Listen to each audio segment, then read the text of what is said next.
రంగారెడ్డి జిల్లా ఇబ్రహీంపట్నం మున్సిపాలిటీ ఎన్నికల వేళ రాజకీయ సమీకరణాలు వేడెక్కాయి. ఇబ్రహీంపట్నం నియోజకవర్గ ఎమ్మెల్యే సీనియర్ నాయకులు మల్రెడ్డి రంగారెడ్డి పార్టీ కోసం కష్టపడే కార్యకర్తలకు గుర్తింపునిస్తూ కీలక నిర్ణయం తీసుకున్నారు. మున్సిపాలిటీలోని 3వ వార్డు కాంగ్రెస్ కౌన్సిలర్ అభ్యర్థిగా సీనియర్ నాయకులు భర్తాకి జగన్నాథాన్ని ఖరారు చేస్తూ బీఫామ్ అందజేశారు. దాదాపు 30 ఏళ్లుగా కాంగ్రెస్ పార్టీని నమ్ముకుని పార్టీ అభివృద్ధి కోసం నిరంతరం శ్రమిస్తున్న జగన్నాథం గారి సేవలను గుర్తించిన ఎమ్మెల్యే రంగారెడ్డి ఆయనకి అవకాశం కల్పించారు. టికెట్ దక్కడంపై జగన్నాథం హర్షం వ్యక్తం చేస్తూ ఎమ్మెల్యేకి ప్రత్యేక కృతజ్ఞతలు తెలిపారు. రంగాన తనపై ఉంచిన నమ్మకాన్ని వమ్ము చేయకుండా వార్డు ప్రజల మద్దతుతో భారీ మెజార్టీతో విజయం సాధిస్తానని ఆయన ధీమా వ్యక్తం చేశారు. అందరికీ నమస్కారం. నా పేరు భర్తాకి జగన్నాథం, మాది ఇబ్రహీంపట్నం. నేను 3వ వార్డు నుండి పోటీ చేస్తూ ఉన్నాను కాంగ్రెస్ పార్టీ తరఫున. గౌరవ మల్రెడ్డి రంగారెడ్డి గారు ఇబ్రహీంపట్నం అభివృద్ధి ప్రదాత, పేదల పెన్నిధి. వారి సమక్షంలో నేను 3వ వార్డును కాంగ్రెస్ అభ్యర్థిగా నాకు టికెట్ ఇవ్వడం జరిగింది, హామీ ఇవ్వడం జరిగింది. నా కార్యకర్తల, మా వార్డు కార్యకర్తల యొక్క అభీష్టం మేరకు ఇలా మాకు టికెట్ అనౌన్స్ చేయడం జరిగింది. గౌరవ మల్రెడ్డి రంగారెడ్డి గారు ఉన్నంత వరకు నా వార్డులో ప్రస్తుతానికి ఒక ఫంక్షన్ హాల్ నిర్మాణంలో ఉంది, అది సగంలోనే ఉంది.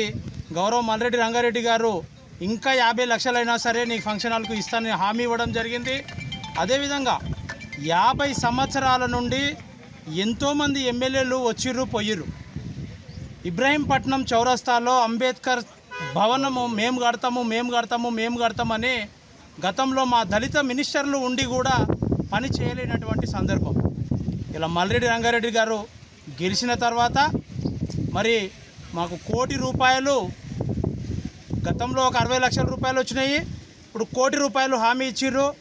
అంబేద్కర్ భవనాన్ని ఒక రాజదర్పంగా నేను తీర్చిదిద్దుతా అని చెప్పడం జరిగింది. దానికి మా దళిత వర్గం కానీ మా మైనారిటీ గారిని గెలిపిస్తామని చెప్పేసి చెప్పడం జరిగింది. ఈ సందర్భంగా ఓటర్ మహాశయులకు అందరికీ వేడుకుంటున్నాను, సమీపంలో జరగబోయే మున్సిపల్ ఎలక్షన్లలో మల్రెడ్డి రంగారెడ్డి గారు పెట్టినటువంటి కార్యకర్తలను ఎవరైతే బీఫామ్లు ఇచ్చి క్యాండిడేట్లను పెడుతున్నారో అందరూ క్యాండిడేట్లను గెలిపించి ఇబ్రహీంపట్నాన్ని అభివృద్ధి పదంలో నడిపించవలసిందిగా ఇబ్రహీంపట్నం ఓటర్ మహాశయులను మరియు నా 3వ వార్డు ఓటర్ మహాశయులను పేరున శిరస్సు వంచి నేను వాళ్ళకు పాదాభివందనాలు చేస్తూ ఉన్నాను. ఇబ్రహీంపట్నం అంటే మరి కుంటుబడినటువంటి పట్టణం, ఇది అతి సమీపంలో, హైదరాబాద్ సిటీకి అతి సమీపంలో ఉన్నటువంటి మున్సిపాలిటీ.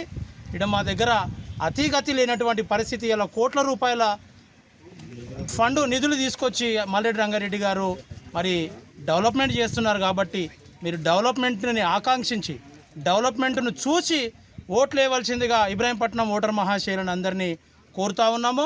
దయచేసి తెలియజేస్తున్నాను, నా కార్యకర్తలే నాకు బలం. నా 3వ వార్డుల కార్యకర్తలు వాళ్ళందరికీ నా రక్తాన్ని ధారపోసానని నేను సేవ చేస్తానని చెప్పేసి వేడుకుంటూ అందరికీ నమస్కారం తెలియజేసుకుంటున్నాను. జై మల్రెడ్డి రంగారెడ్డి, జై కాంగ్రెస్ పార్టీ, జై భీమ్.